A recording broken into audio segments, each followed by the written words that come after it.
How you doing out there today, Sabre Nation? I'm Master Sergeant Jesse Haynes, your 52nd Fighter Wing Career Assistance Advisor. Today, you're going to be witnessing some interviews from individuals who've been associated with or are currently serving in Developmental Special Duty Programs, or the Air Force's DSD program. Here at the Professional Development Center, we want to enhance your knowledge of the programs that the Air Force puts out for you to enhance your career.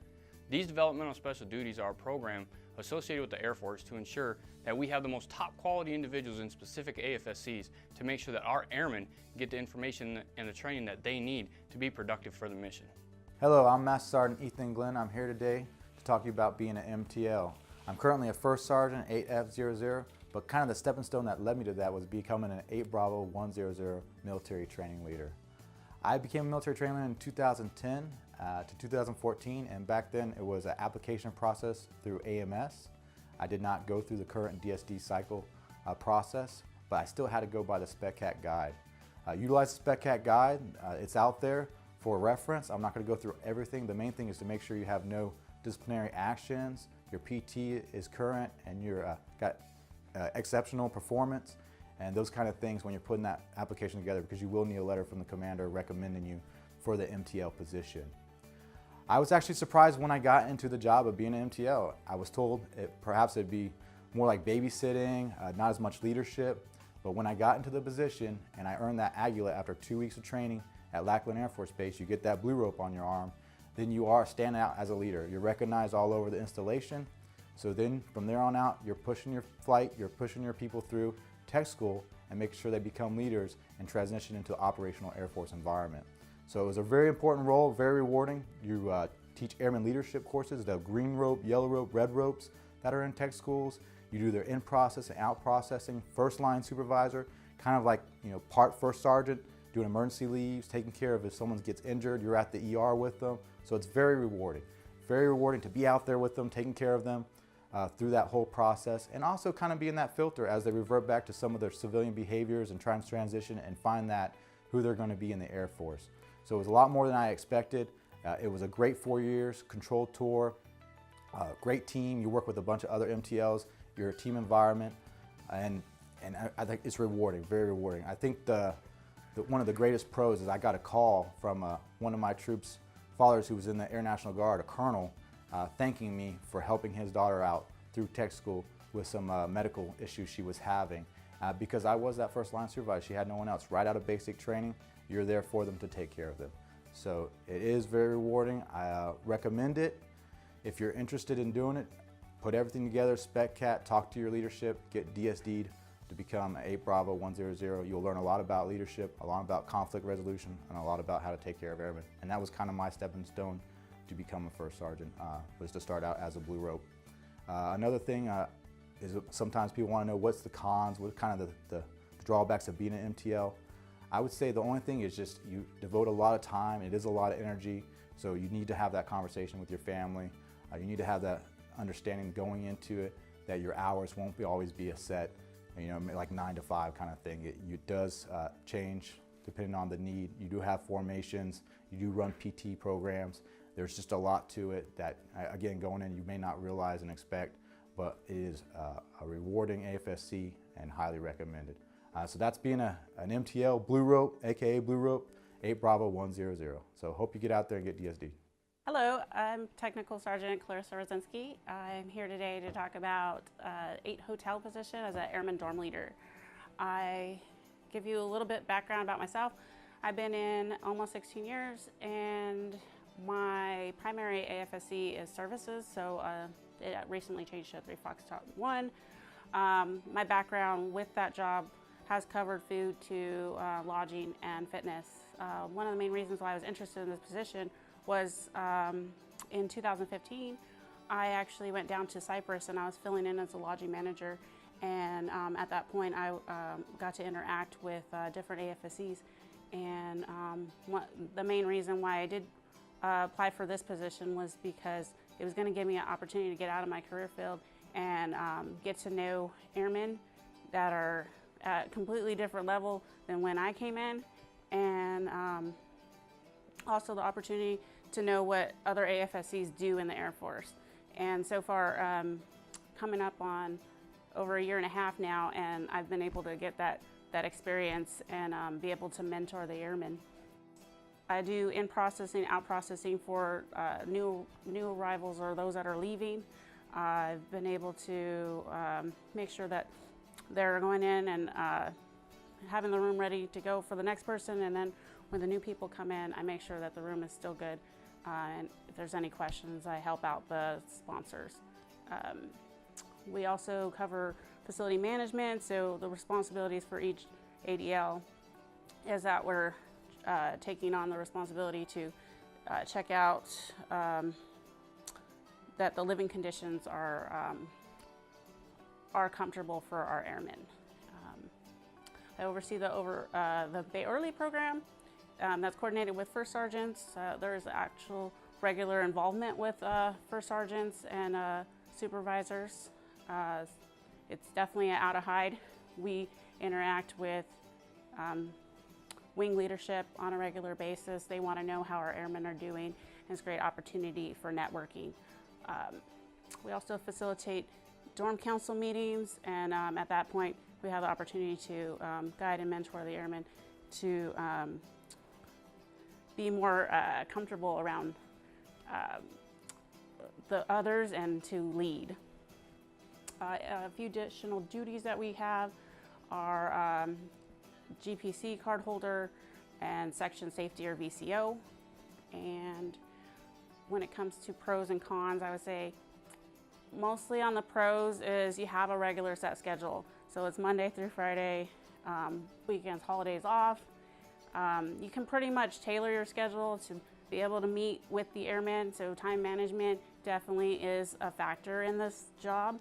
But once you hammer it out, it comes naturally. I can be reached at DSN 452-7681, or you can reach me on the global at clarissa.rosinski@us.af.mil. Hello, my name is Technical Sergeant Jeremy Lundgren, and I'm an Airman Leadership School instructor here at Pittsburgher ALS. Today I want to talk to you about what it's like, what my experience was getting hired as an ALS instructor, and the day-to-day duties of an ALS instructor, and also the pros and cons of becoming an ALS instructor. At the end of this, I hope that you have a better idea of what it's like to be an ALS instructor, and if you're interested, I hope that you get some clarification on it. All right, so being said, well, let's jump into my experience getting hired. So when I first arrived at Spangdahlem in 2016, and I was picked up in that first cycle, in the spring cycle of 2016. I was notified by my leadership that I was nominated for the position. So when I went in for the interview, they asked me questions about if I would like to do the job, or why I would be a good fit for the team. And a few weeks later, I was notified that I was selected for this job. Upon being hired, you have to do some training. You have to redo the ALS curriculum to make sure that you can, it's a condensed version of ALS, about a week long, and make sure that you can do all the assignments correctly and make sure that you can pass the tests that you're about to be teaching. When you finish with that, you go down to Alabama, Gunter Annex to be exact, and you'll go through in the Enlisted Professional Military Education Instructor course, where all EPME instructors go to as ALS instructors, NCOA instructors, and senior NCOA instructors. And they teach you how to teach and run a guided discussion like you would see in PME. So with a better idea of what it's like to go through the training and hiring process, let's get into the day-to-day duties. So the day-to-day duties of an ALS instructor, I teach ALS. That's the primary duty of all ALS instructors, and that can be very taxing as start promptly at 07:45 at our schoolhouse, and we end at 15:45 daily, and 1 hour break for lunch in between there. In between all that, not much time in between, but we do have to run the schoolhouse and prepare for graduation 7 times a year, and make sure that all of our additional duties, such as GPC, the government purchase cards, making sure that we're buying stuff at the schoolhouse, making sure that we are getting the correct students inside the schoolhouse that need ALS and prioritizing them. We also make sure that we are affiliated with the Community College of the Air Force, and that we're able to teach all the and give out the 9 college credits that students are awarded from ALS. All right, so now that you have a better understanding of the daily duties of an ALS instructor, let me get into some pros and cons that I personally have seen through my year and a half of being an ALS instructor. So I'll start with the pros. Pros are going to be working with a team that was hand-selected by the command chief. So, you know, this is the most high-performing team I've ever worked with, and it's a pleasure to work with these individuals that I do here at Pittsburgh ALS.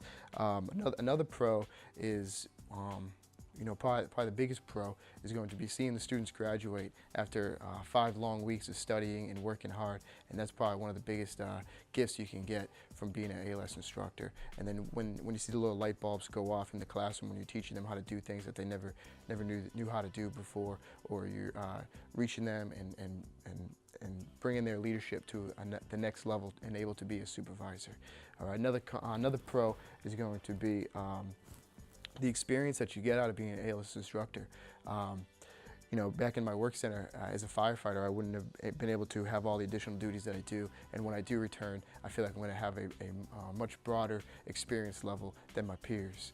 All right. Second, you know, I'll bring up some cons. Some cons, I would say, compared to being in my traditional career field, is there's a lot of work to do. Okay, we have to teach the ALS, and we also have to make sure the schoolhouse is running. So it's not unusual for instructors to get here at 6 o'clock in the morning and not leave until 6 o'clock at night, and then have to come in on weekends and catch up on some of the additional duties. And if you're in training, you have to make sure that you have to do all your training after school or before school. So very long hours. Another con, I would say, is being strapped to the schedule that we are. There's not much flexibility during the day when we have to, you know, it's just like equivalent to being in class. And if you're in class, you can't just leave, and instructors can't either. So that's another con. I will say a pro, though, is going to be in class. In between classes, we do take a break, and we do come in civilian clothes, and we'll chill out for a little bit and kind of go at our own schedule. And in the summertime, we get 3 weeks off, and we shut down the entire month of December. So we're just coming in and wrapping things up with additional duties.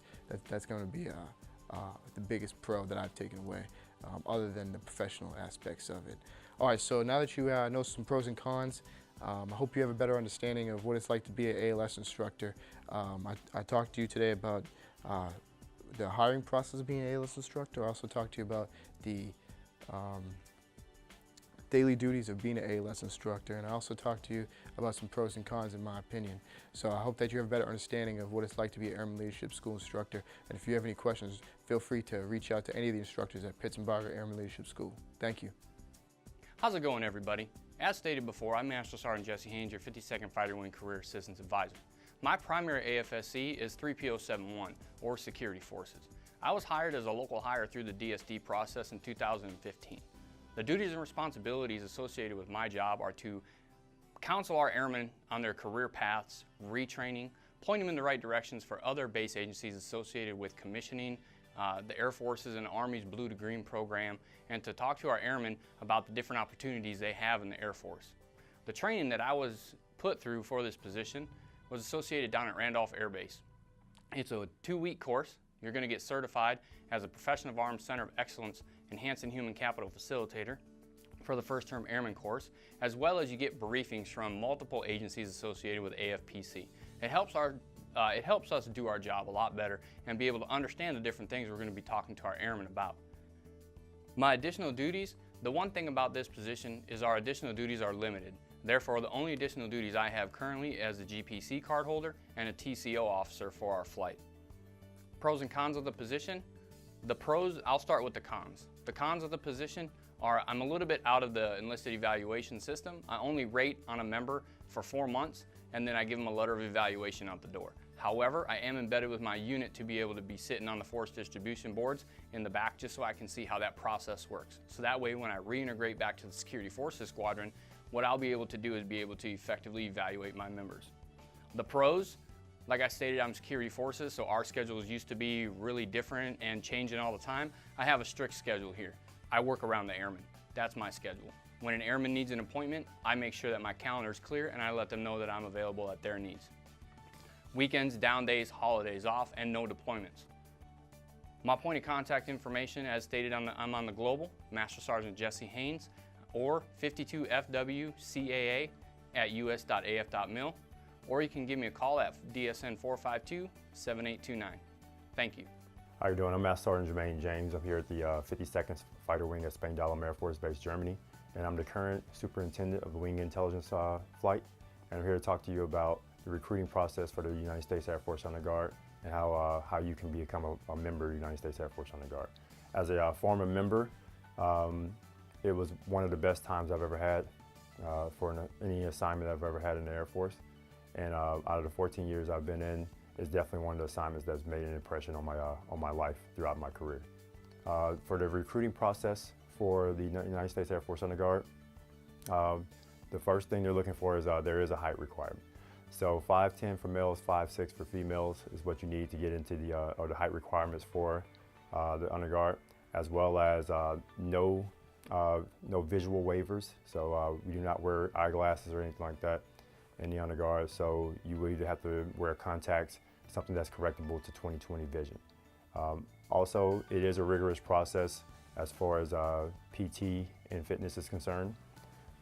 So you want to make sure that you actually have at least a 90 or above on your PT test, as well as be in peak physical condition for some of the trials and tribulations that you're going to go through while we actually render ceremonies throughout the DC area. Also, during the actual application process is going to consist of a full body photo in your blues, both facing front and facing to the side, so that they can get a full view of how you look in the uniform, as well as a clean shaven appearance, and a clearance. You will have to receive a minimum of Yankee white clearance to operate in the DC Capital Region, because you will be rendering honors in all of the cemetery, as well as state dinners and other ceremonies for the President of the United States. Overall, the United States Air Force Honor Guard tech school, once you arrive there, is approximately 6 to 8 weeks of rigorous training, where you learn how to do everything from uniform prep to actual stamina tests and learning drill and ceremony. After you graduate from tech school, you'll enter one of the 3 main flights, which is colors, firing party, and body bearers. And based on your actual physique, basically you will be cut out and shred out to those particular flights. So if you're a tall, slim individual, it's a good likelihood that you will go to colors. If you wanted shorter individuals, you will most likely go to firing party. And if you're one of the more stocky and muscular built individuals, you will go to body bearers. Also, there are multiple other additional duties within the Honor Guard. I myself was in the on the drill team, which is the largest traveling component of the Air Force Honor Guard, travel anywhere from 100 to 120 to 180 days a year. So it is a lot of TDYs that they go on throughout the year, as well as we have to pull from that Honor Guard flight to train new incoming members as well. So the trainers and MTLs that operate out of tech school are also pulled from flight, as well as our armorer and our Pentagon tours individuals are pulled from flight as well. In conclusion, throughout my experiences in the Honor Guard, I've probably met several individuals throughout my time there that I still have a close bond with. It's one of the most close-knit groups I've ever been a part of. And I've had the privilege of rendering honors to presidents such as Ronald Reagan, as well as inaugurations for George W. Bush, and countless parades and ceremonies throughout the Capital Region. So if you're interested in joining the United States Air Force Honor Guard, please look at the website at www.honorguard.af.mil, or you can contact me at jermaine.james@us.af.mil. I should be one of 3 in the global. I believe I'm currently the only Master Sergeant. So please look me up if you have any questions. Thank you. How's it going, Sabre Nation? Master Sergeant Friend here to talk to you about the developmental special duty position of Unaccompanied Housing Superintendent 8 Hotel. That's my primary AFSC here at Spangdahlem Air Base. And let me talk to you about the nomination criteria. So you're selected under the same DSD cycles, whether it be spring or fall. And then within that 6-month time frame, you're going to be vectored to do one of these special duties, and that'll determine what your start date is. based off of the SPCAT requirements, similar to all the other DSD requirements. You have to have within the top two tier ratings for your EPRs, or 5 or above based on the old EPR system. Some duties and responsibilities that may go along with the 8 hotel unaccompanied housing superintendent position are going to be some of the training requirements. So something new that was started is you're going to have to do a 1-week AFIT course, Air Force Institute of Technology, over at Wright Pat Air Force Base prior to starting as an 8 hotel. And then you will have a 2-week distance learning that you'll have to accomplish prior to that as well at your home station. So all this has to be completed prior to the PCA to the 8 hotel AFSE. Some of the daily duties as an unaccompanied housing superintendent, they kind of go along with the ADLs, but my primary mission is to ensure that all of our ADLs at Spangdahlem Air Base have everything that they need to get the job done to take care of airmen. That's my #1 priority. My #2 priority is to ensure that I track all of the furniture items across all of the unaccompanied housing people, whether they live off base, on base, doesn't matter. We have to make sure that we have 100% inventory of all that furniture items. Additional duties that may be involved is GPC approving official, and most likely here at Spangdahlem, we're going to be a deputy housing manager to ensure that we have coverage over the housing office in the event our housing manager is vacant. Some of the pros and cons with this job. Unlike every other job, there's going to be pros and cons, but this one, I'd say the pros definitely outweigh the cons. So the pros are you get to directly impact 700 plus airmen, their impressionable minds, you got to take care of them. You get to impact the 6 NCOs that are underneath you to make sure that they are going to be achieving all the goals that they have set forth, just like any other senior NCO responsibilities to make sure that happens. Some of the cons, hey, long hours, but it's what we do in the Air Force. We take care of the mission, and our mission is to take care of airmen. So in conclusion, if you have any type of questions that you want to ask me about the unaccompanied housing superintendent, you can find me on the Global, Master Sergeant Harry Friend, probably the only one in the Air Force.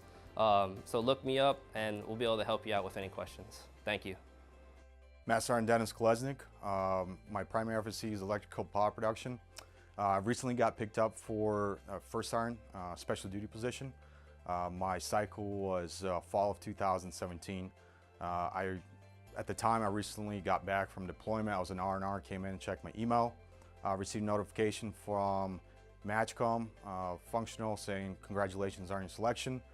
It was an email that contained a couple of different attachments and criteria, what I needed to fill out and submit in a time frame. So just to forewarn everybody, the time frame, once you get the notification saying that you're a selectee, is quite quick. It's a very short time frame. It's about 30 days to get a lot done. The criteria, so not only do you have to meet the prerequisites, you also have to meet the criteria within that 30-day mark.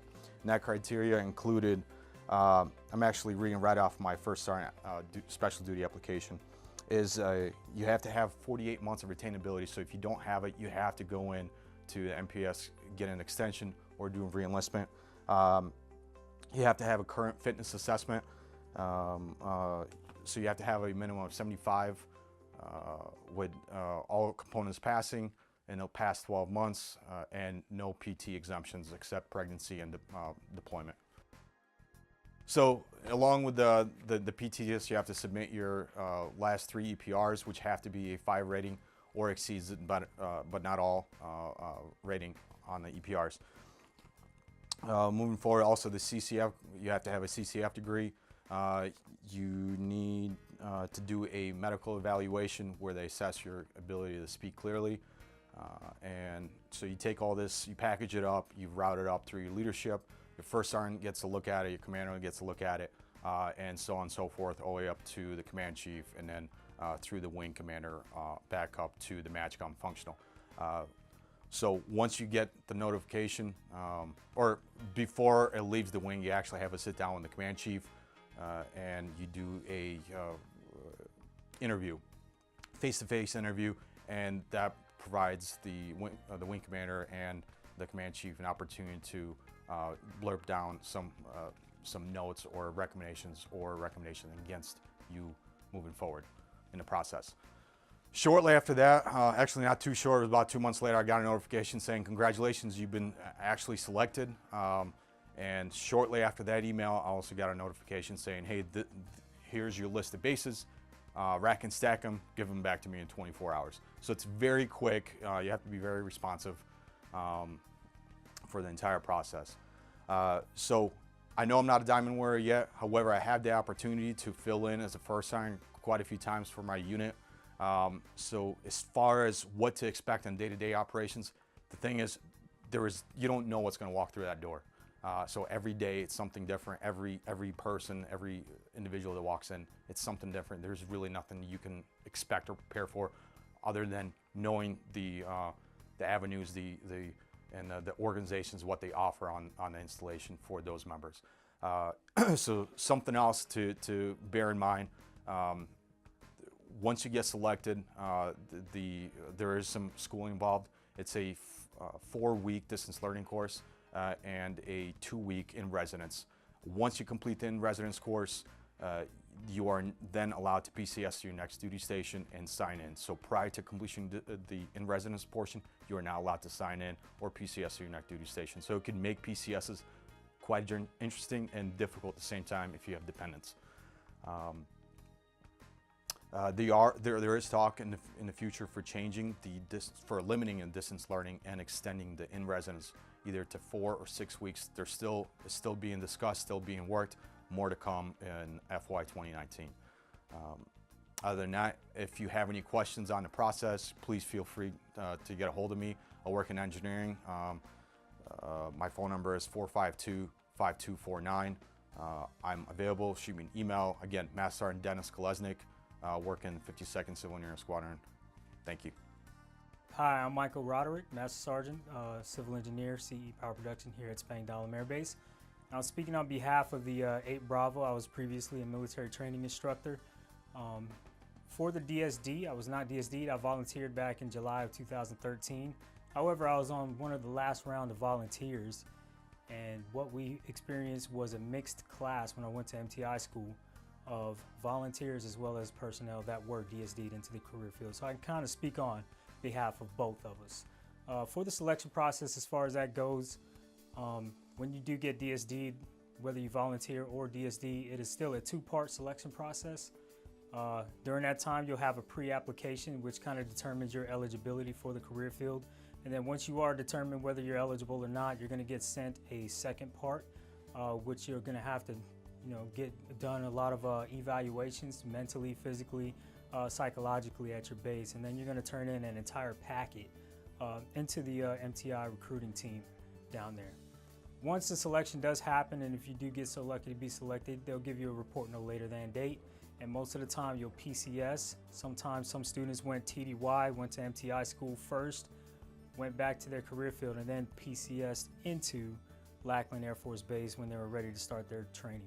However, I PCS'd there.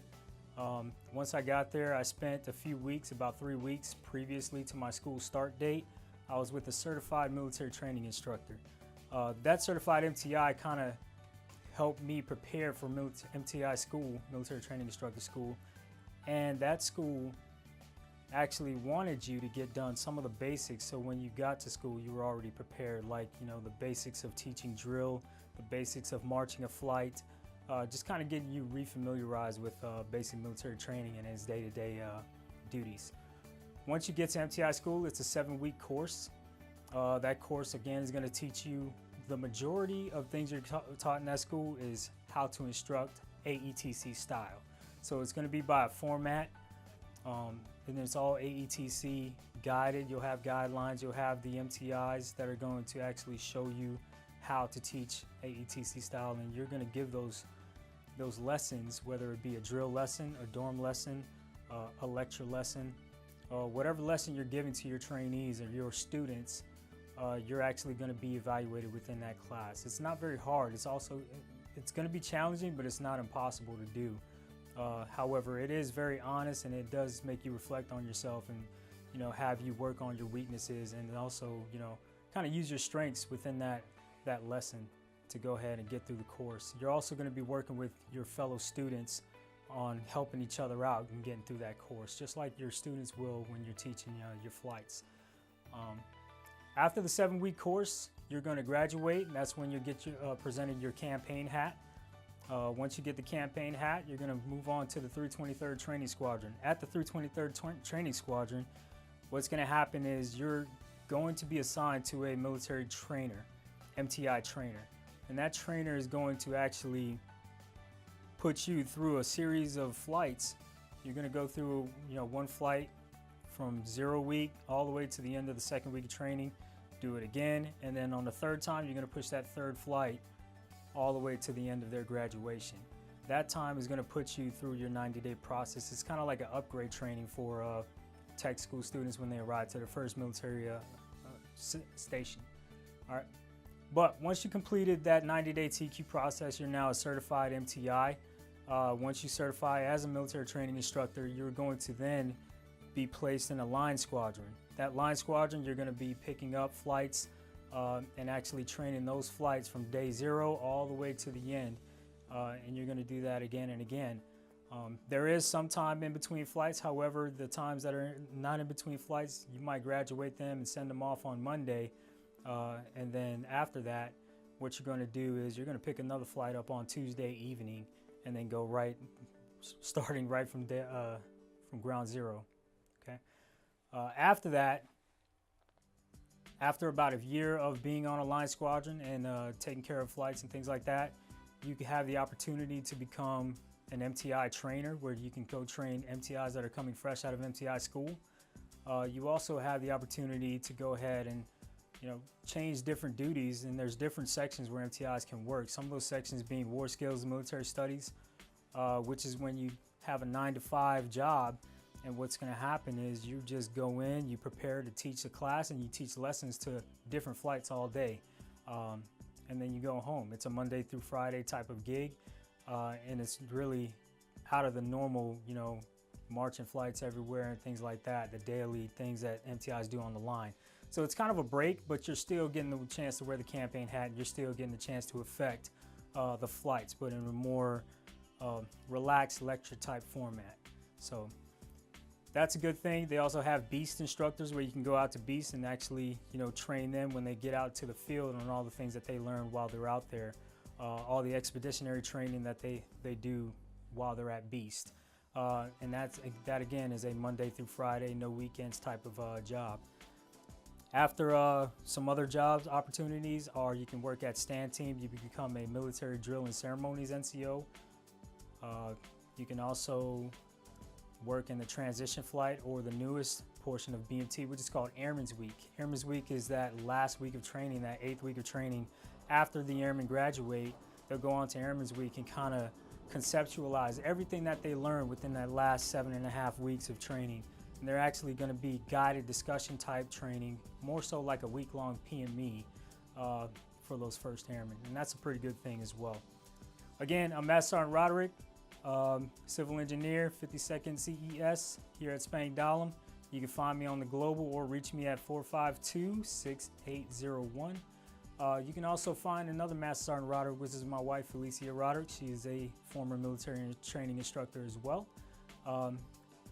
Find both of us, contact us, feel free at any time, and we will let you know of everything that goes on or help you out with any questions you might have. Thank you.